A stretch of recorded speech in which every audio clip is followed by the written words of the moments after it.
Hello friends, स्वागत है आपका एक बार फिर से आपके अपने लीगल चैनल में। दोस्तों, हम बात कर रहे हैं मेंटेनेंस केस की। मेंटेनेंस केस में जहां पत्नी ने झूठ बोला, झूठ बोल करके अपना मेंटेनेंस लगा लिया। इस प्रकार के आपने कई सारे सुने होंगे मामले, जहां पत्नी काम करती है, खुद को गृहिणी दिखा देती है या किसी और प्रकार का झूठ बोलती है। लेकिन दोस्तों, कुछ मामले ऐसे आते हैं जिसमें एक्सट्रीम लेवल का झूठ बोला जाता है। एक मामला मेरे पास आया जिसमें पत्नी ने अपने और अपने बच्चे के लिए मेंटेनेंस मांगा, लेकिन रियलिटी में उसका कोई बच्चा था ही नहीं। एक मामला आया जिसमें पत्नी ने अपने और अपने बच्चे के लिए मेंटेनेंस मांगा, लेकिन एक्चुअल में उसका बच्चा मेजर था और उसने गलत डेट ऑफ बर्थ दिखा करके, बच्चे को माइनर दिखा करके उसका मेंटेनेंस बंधवा लिया। उस मामले को भी हमने रिसेंटली चंडीगढ़ हाईकोर्ट में चैलेंज किया है। ऐसे तमाम प्रकार के मामले आते हैं जिसमें एक्सट्रीम लेवल का झूठ बोला हुआ होता है। तो जो एक्सट्रीम लेवल वाले मामले होते हैं, जिनमें मतलब बिल्कुल डॉक्यूमेंट्री पे झूठ बोल दिया, मतलब अब हमने क्या किया, वो डेट ऑफ बर्थ का बच्चे का सर्टिफिकेट निकलवाया आरटीआई से और वो हाई कोर्ट में फाइल किया कि देखो क्या कर रही है। कोर्ट को बेवकूफ बना रहे हो आप कोर्ट के साथ धोखाधड़ी कर रहे हो, तो फिर आम आदमी आपके लिए क्या है। तो ऐसे मामलों में जो न्यायालय होते हैं, इनको बहुत ज्यादा स्ट्रिक्ट होना चाहिए मेरे हिसाब से, क्योंकि आदमी में कोई डर ही नहीं रहेगा कोर्ट का, तो फिर क्या है। और हमारे यहाँ यही तो हो रहा है, जो इतने क्राइम बढ़ रहे, क्या है, लोगों में डर खत्म है। लोगों में डर है ही नहीं। हर एक आदमी को लगता है मैं क्राइम कर लूंगा, उसके बाद मैं मैनेज कर लूंगा चीजों को, और बहुत हद तक ये सच भी है। तो इसीलिए सब दिक्कत आ रही है।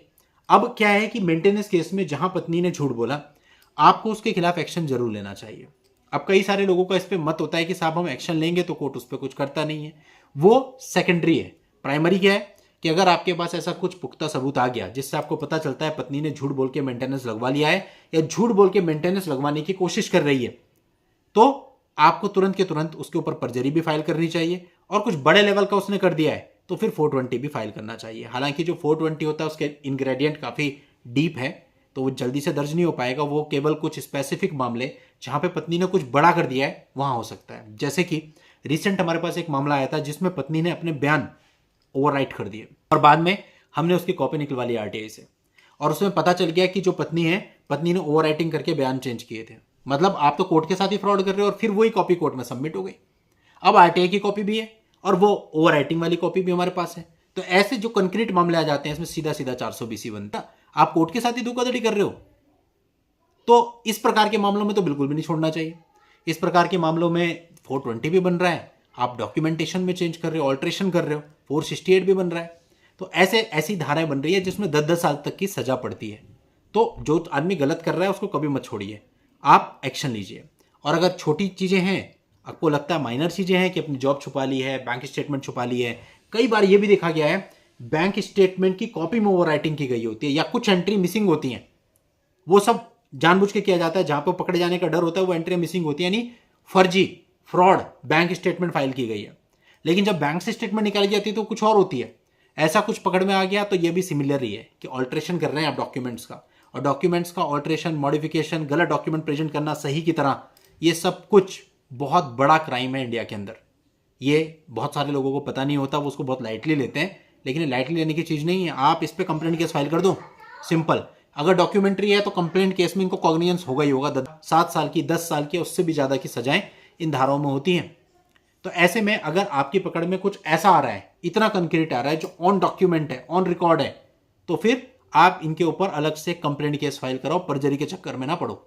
ये परजरी तो आपको पता है, परजरी में क्या होता है। परजरी मतलब 340 सीआरपीसी आपने फाइल किया, कभी इन पे उससे प्रभाव पड़ता है, कभी नहीं भी पड़ता है, कभी कोर्ट डिसाइड करती है, कभी कोर्ट डिसाइड नहीं भी करती है। लेकिन अगर बड़े लेवल की धोखाधड़ी है, अगर बड़े लेवल की धोखाधड़ी है, तो परजरी आप डालो ना डालो एक अलग बात हो गई, लेकिन एक फ्रॉड का अलग से कंप्लेंट केस आप फाइल करो। वो सारे डॉक्यूमेंटेशन जो इनकी फ्रॉड के हैं वो लगाओ, और इनके समनिंग 467, 468, 469 और 420 जैसी धाराओं में करवाओ, तो फिर इनको फर्क पड़ेगा। क्योंकि इनमें से कुछ धाराएं ऐसी हैं जिनमें सेम डे पे बेल भी नहीं मिलती है, यानी जेल में भी जाना पड़ता है। तो उसमें कॉग्निजेंस करवाने की कोशिश करो। अब इस बात को सुनने के बाद ये मत समझ लेना कि आपके पास जरा सी कुछ चीज आ गई और 420 हो जाएगा, ऐसा नहीं है।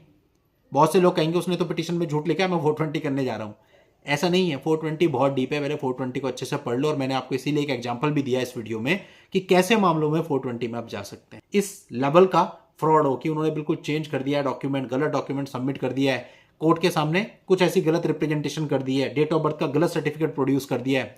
इस प्रकार की जो चीजें होती हैं, यानी बहुत कंक्रीट, केवल इस बेस पे नहीं कि उसने खुद को गृहिणी बताया है तो 420 हो जाएगा, ये ऐसा नहीं होगा।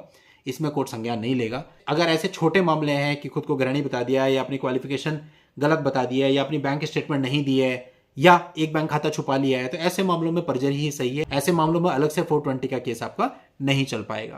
तो इसीलिए दोस्तों ये जो वीडियो होते हैं मैं आपको कहता भी हूं कि एजुकेशनल पर्पज से होते हैं। इससे केवल आपको समझाया जा सकता है कि कानून क्या है, लेकिन किसके मामले पे क्या चीज एप्लीकेबल होगी वो आप किसी लीगल प्रोफेशनल से ही जान सकते हो। आपके जो वकील साहब हैं जिनसे आप काम कराते हो उनसे बात करके बैठ के कि साहब हमारे पास ये चीजें हैं, इनके बेस पे क्या हो सकता है या नहीं हो सकता है, वो आप जानो। तब जाकर के उसके बाद जब आप इस निष्कर्ष पे पहुंचेंगे कि हाँ आपके पास जो चीजें हैं इसके आधार पर यह केस बनाया जा सकता है, तभी उसके बाद आपको कोई एक्शन लेना है। केवल जनरल इंफॉर्मेशन के बेस पे आप कोई एक्शन नहीं ले सकते, केवल कानून को समझ सकते हैं। चलिए दोस्तों आज के इस वीडियो में इतना ही। नेक्स्ट वीडियो में नई जानकारी के साथ मैं आपसे फिर मिलता हूं। तब तक के लिए goodbye and thank you for watching. Take care.